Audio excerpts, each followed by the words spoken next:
Hey guys, the year 2018 called and they said you can still play Subterrors without Guru. Alright, so that's my excitement. So for those of you that watched the feature match yesterday, a lot of you probably have been curious as to what deck build King of Barr was playing. Now, this is something he cooked up a long time ago. He comes around to this deck every once in a while to kind of spicing things up in his life. This deck does have a one-card Globe Bulb combo. From what I've been told, usually involves this guy being able to send one card from the deck to the graveyard. So, you know, where you at, Globe Bulb? Globe Bulb, friend. Okay, there's our friend. Whew, I thought I'd lost our friend again. Missing Globe Bulb is like missing life, but it always comes back to Globe Bulb as the culprit. You guys ever notice? But there's a lot of things in this format that are particularly scary. I think one of the things a lot of people kind of miss is this guy. So, still one Earth Tuner plus one or more non-tuner Earths. So, keep that in mind. And then, of course, during either player's turn, when a spell effect is activated, mill 2, negate the activation. If you do, destroy that fucker.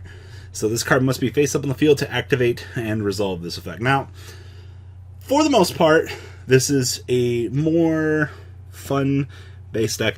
Once again, with the way that the format has been degenerating, things like Goes and Match, Rivalry of Warlords, we're back in here.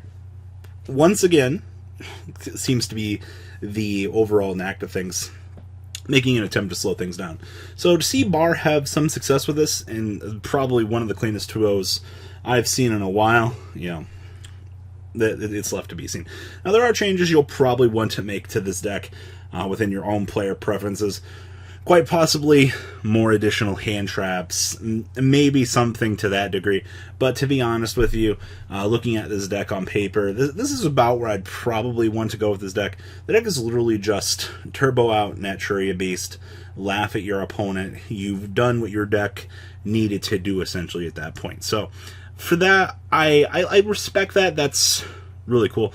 There's not much else Subterrors can honestly do. I mean, you can get into some really cool loops with Final Battle and Umastrix, but that's to be seen for another day. And this card is the heat resistance of the deck. So, anyway, let's dig on into the deck profile, shall we? 3 copies of Ash Blossom. Nothing really to explain here.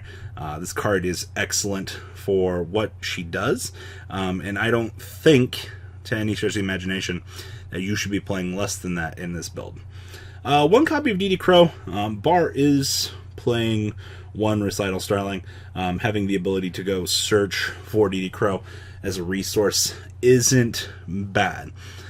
But you might run into some strange issues along the way. This is just kind of a tech choice that he chose to make. Once again, it's just kind of up to you if you want to follow the same pattern as this. You can very easily cut this, play draw and lockwards and things like this, but this does give you the ability to get things like this, get this in the graveyard combo further along with what you need to do. So just something strange there. Globe Bulb, who knew that this card would be good outside of just 1 card Needle Fibers? I still think this card needs to be banned. Just saying, but whew. Plant Engine 2018, still going crazy. So, 2 copies of Philosopher Glacier.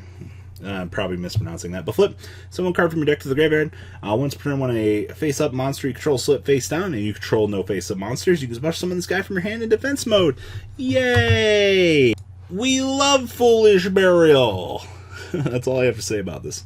Umastrix, the exact same effect. A monster flip face down, you can special summon this. And this guy, flip, you can target what monster your opponent controls, banish it. The thing that you are going to care about this is with Final Battle, you can change 1 face up to face down, or you could change 1 Subterror face up, or 1 set to face up. So, Final Battle, Umastrix, you get spot removal on your opponent's turn. Seems cool to me. One of the cool things going on here is 3 Subterror Fiendness. During either player's turn, your opponent activates a card or effect. Send this card from your hand or field to the graveyard. Target 1 Subterror you control. Negate the activation and then change the target to face down defense mode. You can target 1 face-up monster you control, change it to face down defense mode. And if you do, you can special summon 1 Subterror from your hand or graveyard in face up or face down defense mode. The thing we care about here is this is a hand trap, baby. I think a lot of people kind of don't really look at this deck and go, oh man, this deck has its own hand trap. It does. And that's kind of why we're waiting on Guru, because Guru brings all of the pieces together for us. So I definitely have to say it, like, if this deck has a strong point, it is within Fiendus. And Barr is taking full advantage of Nemesis Warrior. So during either player's turn, send one Subterror monster from your deck to the graveyard. Tribute this card in at least one other monster, so the total original level of the tributed monsters exceeds the level of that Subterror, or equal it. If you do, you can special summon that monster in face up or face down defense mode. If a Subterror monster is flipped face up while this card is in your graveyard, you can special summon this card. You can only use each effect of Subterror Nemesis Warrior once per turn. Once again, you have this guy, you send as long as you have the ways to get another monster. You can drop off Glacier here. You somehow get Glacier face up, revive this with Gold Bulb. Bada bing, bada boom, you have Natria Beast ready to go. Spells, one Book of Moon, nothing too special to say about this card. I mean, why would you not play it? Now, this is the interesting tech choice. 3 copies of Instant Fusion, giving us access to Ragin, that we can use with Nemesis Warrior. Pterodactyl? I mean, okay, sure, why not? And 1,000 Eyes Restrict over here, just for monster spot removal. You can change up your Instant Fusion targets if you need to, but just kind of understand that you are going to be using these subsequently with Nemesis Warrior to kind of load up your initial combos. 1 for 1. 2 copies of Desires. It's Desires. I think you need this card still, even in the current day and age. A card is really good for what it is. 1 Rhoda, Searching for Nemesis Warrior is really good. Triple copies of Scapegoats. Once again, another fantastic addition to the deck. I think playing the deck, much like Trickstars try to play their games, you'll definitely be in a good position, and you can hold down the fort for these. Triple Terraforming, because Searching for the Hidden City is bonkers. Now, Hidden City. When this card is activating, add a Subterror from your deck to your hand. Once per turn, change one face down defense position Subterror you control to face up, attack, or defense mode. Once per turn, when opponent's monster goes attack, and change one face down defense position Subterror you control to face up or defense mode. Then you can negate the attack. Pretty good. Like, we need Guru. That's all we need. Then 1 copy of Upstart Goblin, searching for those extra pieces, deck thinning. It's good. Traps, triple Ghost Match, as I talked about. Floodgates are amazing. 2 copies of Impermanence, giving you additional hand traps, and triple of the Subterror Final Battle. This card is beautiful. Being able to reset this every single damn turn is the nuts. It's almost like once this gets going, things start to get a little bit crazy. The extra deck's pretty standard outside of a couple things here. 1 Trisbania, 1 Saruja, 1 Reprotagus. So this is the interesting one. So you can declare 1 monster type, all face monsters in the field become that type till the end of the turn, and then you can go attribute. All face monsters this card points to become the attribute. I like this.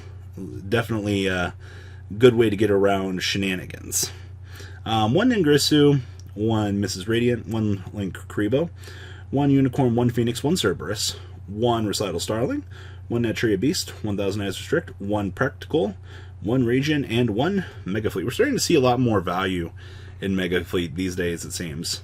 Side deck, triple Cyber Dragons, 1 Styko Kraken, 1 Utra Muffus, along with triple Twin Twisters, 1 Battle of the Elements. Activate all monsters in the field. All monsters on the field are face up.